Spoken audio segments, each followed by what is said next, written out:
नमस्कार मैत्रिणींनो. तर स्वागत आहे तुमचं माझ्या नवीन एका ब्लॉगमध्ये. स्वामी महाराज तुमच्या माझ्या सर्वांच्या सर्व इच्छा पूर्ण होत. आणि आज आहे संडे. संडे आहे तरी पण चपात्या बनवायला लागतात. काय करणार, नाश्त्याला काही नव्हतं, विचार केला पोहे, पण पोहे कोण खात नाही, मग त्यामुळे चपात्या केल्या कारण की कालची थोडीशी पनीरची भाजी होती, मुलं तेच आवडीने खातात, म्हणून मग नुसत्या चपात्याच करायला घेतल्या. आणि ही शेवटची चपाती होती. चपात्या वगैरे करून घेतल्या. आणि हे बघा इथे पिऊचं जेवण चाललंय आपलं. तिचं चाललंय बलूनसोबत खेळता खेळता जेवण, पनीरची भाजी आणि चपाती. नंतर मीही जेवण केलं, म्हणजे तोच नाश्ता केला. नाश्ता जेवण एकच झालं. मग त्यानंतर आमच्या घरी 3 पाहुणे आले होते. मग ते पाहुणे आणले, मग ते त्यांची उठबस करायला नको का, मग त्यासाठीच हे काम हातात घेतलं बघा. तर बघा अशी एक माझ्याकडे बरणी होती, ती बरणी मी कापायला घेतली. आणि मग कापून त्याच्यावरचं झाकण जरासं मोठं होतं. कुंडी नव्हती माझ्याकडे, एकच कुंडी होती. परंतु म्हणतात ना, झाडांच्या इथे गेल्यावरती, झाडं बघायला गेल्यानंतर तिथे गेल्यावरती मन सगळं माणसाचं स्थिर राहत नाही. हे घेऊ की ते घेऊ, हे घेऊ की ते घेऊ, म्हणून मग त्याचा पुढचा विचारच नाही केला की माझ्याकडे कुंडी नाही आहे म्हणून. म्हणून मग हा आपला डब्बा होता, आपला बरणी होती. त्या बरणीलाच आपलं काहीतरी विचार केला. आणि हे बरणीला बघा, हे 3 म्हणजे मी 3 झाडं आणली कालच. मला खूप आवडतात झाडं, पण एरवी उन्हाळ्याच्या सुट्टींमध्ये वगैरे कोण नसतं इथे, त्यामुळे मग लावायचं अव्हॉइड करत असते. परंतु आज एवढे छान फुलं बघून असा मोहच आवरला नाही. आणि खूप छान बघा, हे मुलाने बनवलेलं होतं छानपैकी. त्याने बलूनला मस्त असं डेकोरेशन केलंय, मस्त टकलू दिसतोय. मुलांचं काही ना काही चालूच असते. तर मग ह्यांचं तर दोघांचं तेच चालू असतो. आणि आता परीक्षा चालू आहेत, त्याच्यामुळे तर अभ्यास करायला सांगितलं तर त्यांचा अभ्यास न करता खेळणं चालू असते. मी तर काम करत राहिली तर त्यांना पण कामच करायचे असतात. ते बघा, याचं पुस्तक घेऊन आपलं बसणं उठणं, इथं घे तिथं घे चालूच आहे. तर बघा अशी एक कुंडी होती माझ्याकडे, म्हणून मग हे आमचे पाहुणे, त्यांची आता उठबस करायची आहे मला. तर अशी छान असे हे झाडं आहेत, खूप छान आहेत, मला तर खूप आवडले. तुम्हाला आवडली असली तर लाईक करा आणि कमेंट करा नक्की हां. तर बघा, ही ब्लॅक कलरची एक कुंडी होती.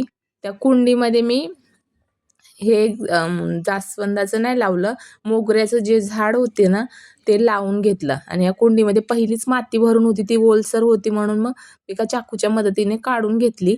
आणि छान असं ते आपलं मोगऱ्याचं, ज्याचा सुगंधाने आता उन्हाळ्यामध्ये मोगऱ्यांना खूप फुलं येतात, त्यामुळेच मी मुद्दाम हे मोगऱ्याचं झाड आणलं, जेणेकरून आपल्याही घरात सुगंध पसरेल याचा.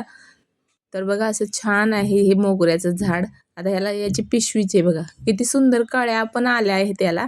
आणि आता उद्या वगैरे येईलच फुल, तर मी व्हिडिओमध्ये शेअर करेलच ते. तर तुम्ही बघायला विसरू नका माझा व्हिडिओ. तर बघा असं छान छान झाडं लावायला तुम्हाला आवडतं की नाही, हे नक्की कमेंटमध्ये सांगायला विसरू नका. तर असं मी ते त्याचं प्लॅस्टिक कट करून घेतलं. तर मुलं विचारत होती इथं की प्लॅस्टिक ठेवलं तर काय होतं मम्मी, प्लॅस्टिकला त्यामध्येच ठेव ना. तर तेच मुलांना सांगितलं की प्लॅस्टिक हे आपलं डिस्पोजेबल नसतं, त्यामुळे मग ते यामध्ये मिक्स होत नाही मातीमध्ये, मग तशाच तसं राहतं, त्यामुळे मग ते काढायलाच लागतं आपल्याला. म्हणून मग ते काढून घेतलं अगोदर. आणि ती कुंडीमध्ये ते झाड लावून घेतलं आणि व्यवस्थित अशी माती वगैरे पसरून त्यामध्ये ठेवून घेतलं. थोडीशी माती टाकली याच्यासाठी की म्हणजे झाड जरासं वर येईल, कारण की खाली एकदम गेलं तर छान नाही वाटत. आणि झाडंही आपल्याला पॉझिटिव्ह एनर्जी देत असतात. आणि गॅलरीमध्ये मला झाड नसलं ना, तर असं वाटतं की म्हणजे एखाद्या खंडरमध्ये आलो की काय. त्याच्यामुळेच, आणि एक तर ऊन असं खूप ऊन ऊन आता खूप जास्त पडायला लागलं, त्यामुळे मग झाडं घराच्या बाजूबाजूला असली ना, तर आपल्याला एक थंडावा वाटतो आणि पॉझिटिव्ह वाटतं. किती असं थकून आलं आणि झाडांकडे बघितलं तर आपल्याला एकदम फ्रेश फ्रेश वाटायला लागतं. त्यामुळेच मी हे झाडं 2-3 आणली आता येतानी. बघा, हे जास्वंदाचं एक होतं, पिंक कलरचं हे जास्वंद आहे, जे छोटे छोटे फुलांचं आहे, ते पण मी आणलं होतं. आणि याला पण लावून घेण्यासाठी त्या भरणीत लावते सध्या आता. जेव्हा कुंडी आणेल तेव्हा मग लावेल याच्यामध्ये. मग याच्यासाठी मग या कुंडीमध्ये थोडीशी माती टाकून घेतली, परंतु माती अशी थोडीशी खाली टाकली तर म्हणजे झाड जरा वर येईल. आणि खालच्या साईडला पूर्ण मुळ्या जर प्लॅस्टिकला लागतील, म्हणून मग तोपर्यंत टाकून घेतलं याच्यामध्ये छानपैकी. आणि हे झाड पण खूप छान आहे. याला पण कळ्या भरपूर लागलेल्या आहेत. पण असं म्हणतात की कळ्या हां, ते नर्सरीमध्ये असल्यावरती जास्त लागतात, पण घरी आपल्या आल्यावर थोडा फरक पडतो, कारण की ते खतं वगैरे टाकत असतात.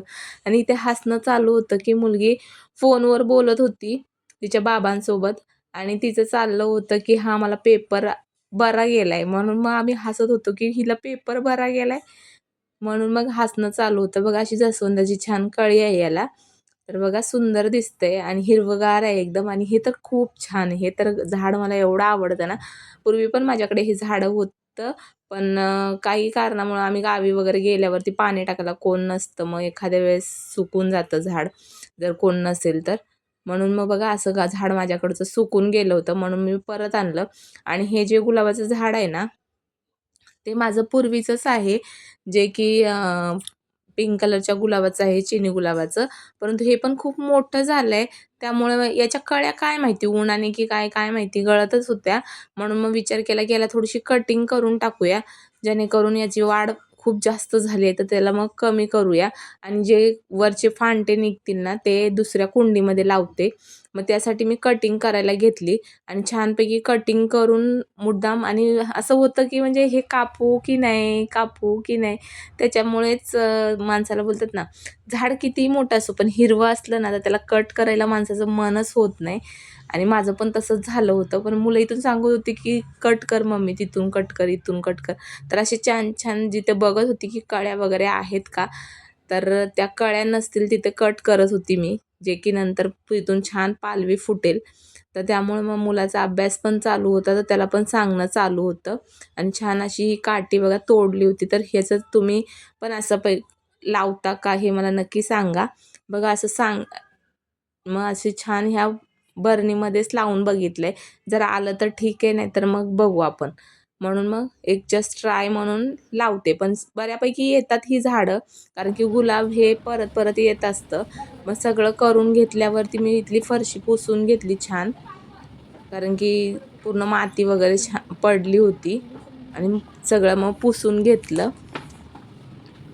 आणि घर कसं स्वच्छ वाटतं. झाडं असतील, माती पडलेली होती म्हणून मी ती कुंडीत टाकली. त्यानंतर बघा सगळं पुसून वगैरे झालं आणि आता मला संध्याकाळी जेवण बनवायचं होतं. म्हणून मग परत आपलं लसूण सोलायला घेतला आणि ते पण कुठे येऊन बसली, आपल्या झाडांमध्येच येऊन बसली. जरासं फ्रेश वाटत होतं, मस्त वाटत होतं झाडांच्या बाजूला. म्हणून मग इथंच लसूण सोलून घेतला. त्यानंतर मी बघा आता बिर्याणी बनवायला घेतली. तर आज आहे स्पेशल मेनूमध्ये बिर्याणी. तर त्यासाठी कांदा, टोमॅटो, हिरवी मिरची आणि हा गरम मसाला जो की त्याचा मी मसाला बनवते. तर जर तुम्हाला रेसिपी पाहिजे असेल ना, तर आपल्या चॅनलवरती अपलोड केलेली आहे आणि जर अजून पाहिजे असेल तर मला नक्की कमेंट करा. तर एका साईडला भात शिजायला टाकला होता पाणी वगैरे ठेवून आणि धुवून तांदूळ थोडेसे भिजत ठेवले आणि टाकला होता आणि यामध्ये बघा असा छान भात रेडी झाला. त्यानंतर इकडे कांदा परतला होता, थोडेसे गरम मसाले, हिरवी मिरची टाकून. त्यानंतर आलं, लसूण आणि आपलं कोथिंबीर असते ना, त्याची पेस्ट बनवून घेतली. त्यामध्ये नंतर टोमॅटो टाकला छान भाजल्यानंतर. टोमॅटोवर थोडं मीठ टाकून घ्यायचं, जेणेकरून टोमॅटो छान मॅश होईल आणि मग छान परतून घ्यायचं आहे आपल्याला आणि त्यामध्ये थोडीशी हळद, आपल्या मसाल्यापुरतीच हळद टाकायची आपल्याला. मग नंतरच्याला मसाल्यामध्ये हळद टाकून घेतली आणि जो की माझा सिक्रेट मसाला आहे, तो मी छानपैकी त्यात टाकून घेतला आणि हा मसाला टाकल्यानंतर जो सुगंध दरवळतो ना, तो खूप तोंडाला पाणी येण्यासारखा असतो आणि बिर्याणी खूप छान झाली होती. सगळी संपून गेली.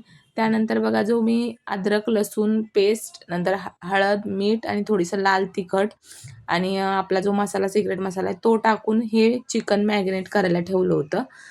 मग ते थोडंसं आता कुकरमधला जो मसाला आहे ना, तो मी संपूर्ण काढून घेतला एका प्लेटामध्ये आणि त्याच कुकरमध्ये मी खाली आपलं चिकन लावलं आहे आणि त्यावरती थोडंसं गरम करून घेतलं कुकर परत आणि त्यावरती तो मसाला टाकून घेतला जो आपण बनवून घेतला. त्यानंतर आपल्याला लेयरसारखं बनवून घ्यायचं आहे. ते आपले तांदूळ टाकले. तांदूळ टाकल्यानंतर हा मसाला जो आहे तो परत टाकून घ्यायचा आणि छान पसरवून घ्यायचा हा मसाला. मसाला पसरून घ्यायच्यानंतर त्यानंतर आणखीन एक लेयर देऊन घ्यायची जी राईसची आणि छान अशी फडफडीत आणि म्हणजे बोलतात ना सुटसुटीत अशी बिर्याणी तयार होते. आणि छान दुसरा लेयर टाकून घेतलाय मी इथं भाताचा आणि संपूर्ण मसालाही टाकून घेतला. त्यानंतर अशा 2 उलथण्याच्या साहाय्याने एक अशी मोठी रेष काढल्यासारखी काढून घ्यायची आणि जो रेड कलर खायचा असतो तो मी पाण्यात थोडासा मिक्स करून घेतला आणि टाकून घेतला. त्यानंतर आपल्याला त्यावरती साजूक तूप टाकून घ्यायचंय, जेणेकरून आपल्या बिर्याणीला एकदम मऊसूरपणा येईल. त्यानंतर यावरती आपल्याला कोथिंबीर छान टाकून घ्यायची. कोथिंबीर आणि पुदिना कट करून टाकला आहे. तर बघा अशी छान दिसते. त्यानंतर याच्या 2 शिट्ट्या काढून घ्यायच्या आहेत आपल्याला आणि किचन वाटा वगैरे स्वच्छ करून घेतला. तोपर्यंत भांडे आहेत ते घासून घ्यायचेत मला आता. आता भांडे पूर्ण घासून घेते आणि मग नंतर बोलू. बघा की कुकरच्या 2 शिट्ट्या झाल्या आणि माझंही सगळं क्लीन करून झालं आहे. त्यानंतर कुकरची शिट्टी वर केली आणि बघा अशी छान रसरशीत बिर्याणी तयार झाली आणि याला पूर्ण मिक्स करून घ्यायचं आहे आपल्याला. बघा असं मिक्स केल्यानंतर असं कलरफुल दिसतं. असं कसं लागायली ग? हां तर इंडिया पाकिस्तानचा मॅच चालू होता आणि आम्ही छान अशी बिर्याणीचा आस्वाद घेतला. बघा सगळेजण आम्ही जेवायला बसलो आणि मीही जेवण केलं छानसं आणि भांडे वगैरे घासून नंतर आमचं बघा आमची चंपी चालू होती. पिऊने छान माझ्या केसांना तेल लावून दिलं आणि व्हिडिओला आवडला तर लाईक करा, शेअर करा आणि सबस्क्राईब